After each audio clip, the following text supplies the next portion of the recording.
You're listening to Breaking the Bottle Legacy with Molly Watts, Episode 1. Hi, I'm Molly. After a lifetime living under the influence of family alcohol abuse, spending more than 30 years worrying about alcohol and my own drinking, believing I had an unbreakable daily drinking habit, I changed my relationship with alcohol forever. If you want to change your drinking habits, then Breaking the Bottle Legacy is for you. My goal is to help you create a peaceful relationship with alcohol, past, present, and future. Each week, I'll focus on real science and using your own brain to change your relationship with alcohol. Nothing has gone wrong. You're not broken. You're not sick. It's not your genes. And creating peace is possible. I'm here to help you do it. Let's start now. Hello, and welcome to the very first episode of Breaking the Bottle Legacy with me, your host, Molly Watts. This is really an exciting moment for me, and I'm thrilled to be launching this podcast and everything that is coming behind it. And I really am looking forward to helping people who want to change their relationship with alcohol, past, present, and future. I say past because I hope that my fellow adult children of alcoholics are listening, and I want you to know that I have a true heart for those of you who grew up in an alcoholic home and now struggle with your own drinking habits. So before we get into who I am and why I'm qualified to talk about any of this, let's talk first about who you are and why you should be listening to this podcast. So you're someone who has a habit of drinking more than you want to, simply put. You might also be an adult child of an alcoholic, but not everyone listening will be. And if you are, I just want you to know I'm right there with you. Either way, whether you grew up in an alcoholic home and now struggle with your own drinking, or you simply have a habit that you'd like to change, what you really want is a peaceful relationship with alcohol. You want it to be a non-factor in your life. You want to not worry about how much you're drinking, whether or not you should drink, can drink, won't drink, how much you or your parent drank in the past. You want freedom from all of the anxiety and pain that alcohol has brought. You want peace, and hopefully I'm going to help you get there. What I'm going to share on this podcast might sound a little different than what you've previously heard if you've ever tried to change your drinking habits before. So let's talk about that a little. First and foremost, number one, I do not believe you are powerless over alcohol. Alcohol, with all of its addictive properties, does not have power over you. You have the power to change your relationship with alcohol, 100%. Number two, I also don't believe in ultimatums and that you have to choose sobriety as the only option to achieve a peaceful relationship with alcohol. Number three, I believe in science, wellness, and emotional intelligence to empower choice. Number four, I believe in balancing risk and reward and fully understanding perceived benefits versus real solutions. Lastly, I don't believe in using alcohol to numb away emotions, and I'm here to build awareness of emotional numbing and how it drives many habit drinkers. All right, so who am I and why am I qualified to talk about all this? Well, let's straight out be very clear about who I am not. I am not a doctor. I am not an addiction expert or a psychologist. The purpose of this podcast is education and information and cannot be substituted for medical advice. There we go. Disclaimer, check.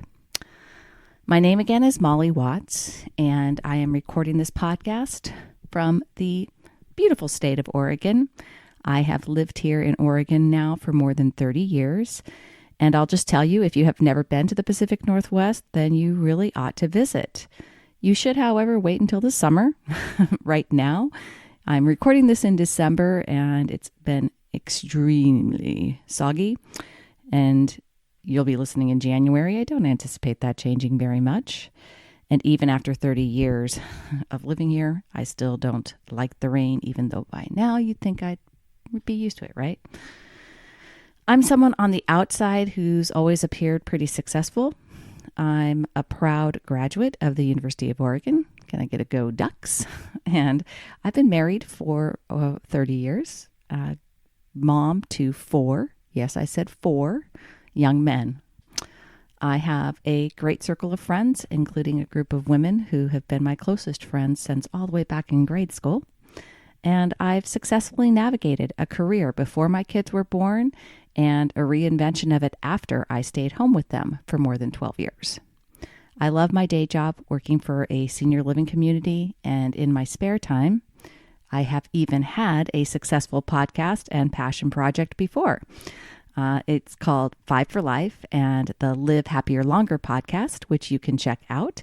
And both are all about building the habits of a happier, longer life. So it was while I was doing my research into habits for 5 for Life and really figuring out my own ability to walk my talk that it became very obvious what was my own biggest hurdle.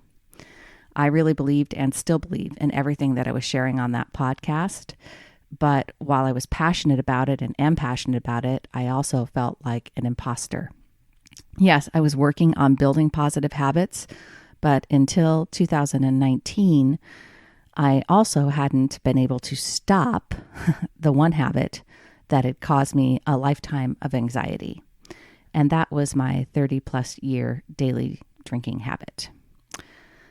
In my podcast before, I wanted to focus on the positive habits that I saw in my dad, who on January 18th, 2021 will celebrate his 93rd birthday. Happy birthday in advance, Craig Hugh Curry. And so I wanted to focus on those habits that I saw he had employed to build, and incorporate into my own life so that I could age with optimism the way he had. I wanted to help myself and others avoid aging like my mom. What I downplayed and didn't talk about all that much was that my mom died just after her 81st birthday as the result of an alcoholic binge. My mother had abused alcohol for more than 40 years, and ultimately it cost her her life. If you listened to that podcast previously, thank you first for following me over here. I hope you keep going with those positive habits. I certainly work on them daily. But what I realized at the end of 2018 was that my drinking habit was preventing me from living my best life. And as much as I wanted to focus on the positive habits, move, learn, share, give, and let go that I talked about in 5 for Life and Live Happier Longer, I couldn't ignore any longer how much alcohol was impacting my life. So along my path of building that podcast, I learned about the self-coaching model from Brooke Castillo. In early 2019, I decided to dive deeper into self-coaching and the model, as it's called, and realized that I could apply it to my drinking. I also realized that while I learned a lot through self-coaching scholars and from other life coaches like Rachel Hart and her program Take a Break, which is geared toward changing alcohol habits, nothing really addressed my deeper experience with alcohol as the adult child of an alcoholic. And so I took a little bit from a lot of different places. I researched popular recovery programs, participated in several of them, read multiple Quit Lit books myself, became certified as a life coach. And this podcast, and all along the way, developed my own new relationship with alcohol. And this podcast and all the pieces of Breaking the Bottle Legacy are the results of my journey and education. So what I am 100% certain of now is that you can create a peaceful relationship with alcohol, past, present, and future, because that is exactly what I have. And I'm here to help you do the same. I was 13 when I confronted my mother on a Saturday morning. She had vodka, which I knew she was drinking. It was sitting on her ironing board in plain sight on the rocks, designed to look like ice water. And I was shaking and furious when I asked her if she believed she was an alcoholic. I asked her with the intent of catching her with the childish belief that if she realized that I, her youngest child, knew the truth, that she would want to and could stop her own drinking. She would want to change because of the pain it was already causing our family. But as you can surmise, that didn't happen for my mother. She tried multiple times, went to rehab 4 different times, including her last attempt at the age of 77. Now, it's important to note that the last program was a long-term, 9-month residential program. So obviously when she came out, she was no longer physically dependent on alcohol, but she had not been able to conquer the psychological dependence and drank 3 weeks after her release. So my mother never believed or understood that she had the power to change her relationship with alcohol. She believed she had a disease, and all of the rehab programs that she tried were based on the 12 steps that are the foundation of Alcoholics Anonymous. So just a heads up, I really don't subscribe to most of them. And if they work for you and you've used them, wonderful. I have nothing to say negative about anybody that's finding solutions for changing their drinking habits. But for my mom and for many, many people, the 12 steps just simply don't work. It's an important part at the introduction of this podcast to clarify that if you have a physical dependence on alcohol, you likely need medical help to change your drinking, and I encourage you to get it. This podcast will help you after the physical symptoms are solved, but first steps need to come first. And how do you know if you have a physical issue? Well, again, as a reminder, I'm not an addiction expert, so please take all of this as education and information from someone who has experienced alcohol use disorder, both as an observer and as someone who would have been classified as a heavy alcohol user, according to the National Institute of Alcohol Abuse and Alcoholism. So if the term alcohol use disorder is foreign to you, it's what's used and preferred by psychiatrists and addiction experts these days instead of the term alcoholic. Based on the Diagnostic and Statistical Manual of Mental Disorders, the most recent version called the DSM-V or 5, which it established the term alcohol use disorder, and it defined it with 3 severity levels: mild, moderate, and severe. So I will link in the show notes to both the NIAAA and the DSM-5 so you can check that out. For myself, I was on the high side of mild and borderline moderate for alcohol use disorder, but I never experienced extended physical symptoms like tremors, nausea, racing heart, sweating, or seizures. And according to the CDC, I'm not alone. So in a study published in 2014, 90% of heavy or excessive drinkers don't meet the criteria for physical dependence on alcohol. It's possibly why the term functional alcoholic became popular not too long ago. But however you want to phrase it, I agree with the study, and I believe most people who are drinking more alcohol than they want to are not physically dependent or addicted. As I've said, if that is not you and you believe you are having physical symptoms, you need to seek medical attention first. What I do believe is that I and many other people develop a psychological dependence on alcohol. You may not be aware of the psychology and may believe that you just have a bad habit, but your brain is definitely a part of the equation when you are drinking more than you want to be. For me, I was not happy with my level of alcohol use and its effect on my health. I lived in a constant state of anxiety, worrying that I was going to become an alcoholic like my mother, and worrying that I didn't want to have to stop drinking to prove that I wasn't. I worried about the consequences of drinking on my health, but I felt completely unable to stop. I believed that I had a genetic disposition towards alcoholism and that I desired alcohol more because of my genetics. And even though I loathed what alcohol had meant in my life, how much it had cost my family and my mother, I still couldn't seem to kick what felt like a completely oxymoronic habit. I had been dealing with alcohol for most of my life because of my mother, and yet I still couldn't seem to stop drinking. Until I learned all about the self-coaching model and focused it squarely on my relationship with alcohol, that's when my 30-year-long habit started to change. Because of my upbringing and all the stories I had been telling myself about alcohol for years, I had more work to do on my past, and needed to use the tools that I learned to look back and find some of the old stories from my childhood that I was still carrying with me. I had to let go of the label alcoholic that I used to separate myself from my mother's drinking to understand how my drinking, while different than hers, was not anything that could be deemed healthy.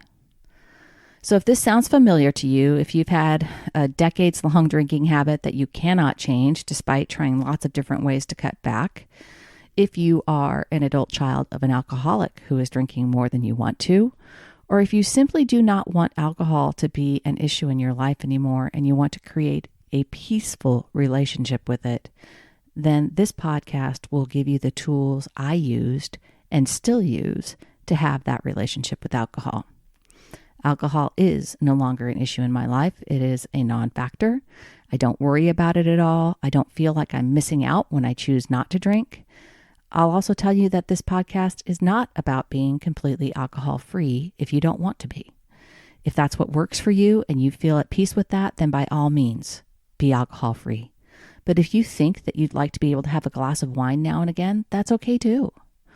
I'm going to share a lot of alcohol science with you, the truth about quote-unquote safe quantities and recommended guidelines. We're also going to talk about myths, the alcohol industry, and society's roles in alcohol use. We're going to use our brains to find a level of drinking that you are at peace with. I'm going to shoot straight, so if you want to play the victim and claim that your life, your genes, your desire, your cravings are just different or worse than other people's, harder, I'll just have to call BS, because those are challenges and excuses, and you will need to clean up your thinking around them. I will also be curious and compassionate with questions, but I'll be firm when I tell you it's not your life, your genes, or the alcohol itself that's causing your habit.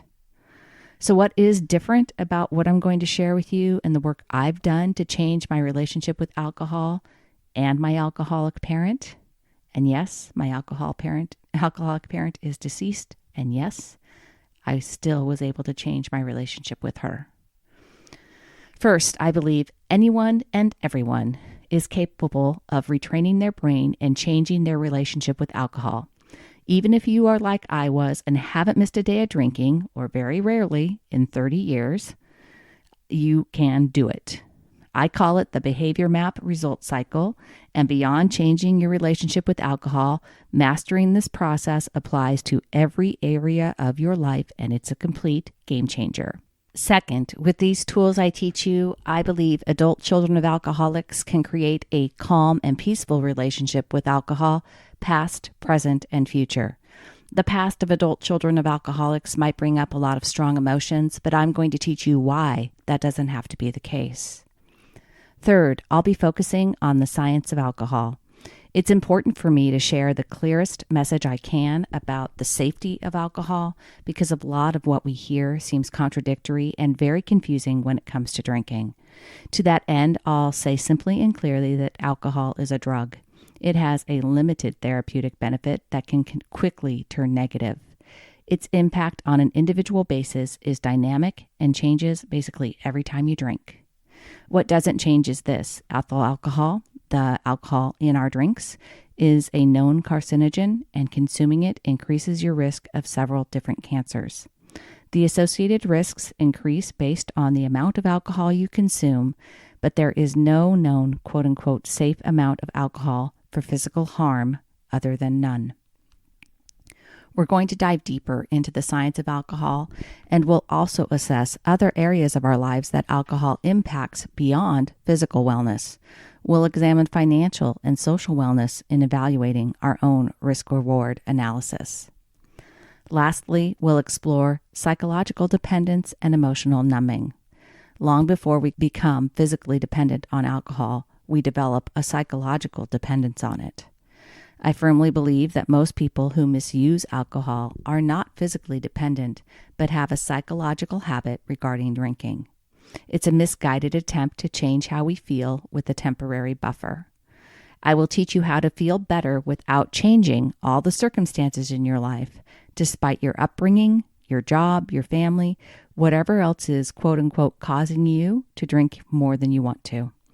We'll stop believing that we need alcohol to help us relax, unwind, or deal with our lives. So that is a lot of information packed into this episode. I hope that you will join me next week and every week after to learn more about changing your relationship with alcohol.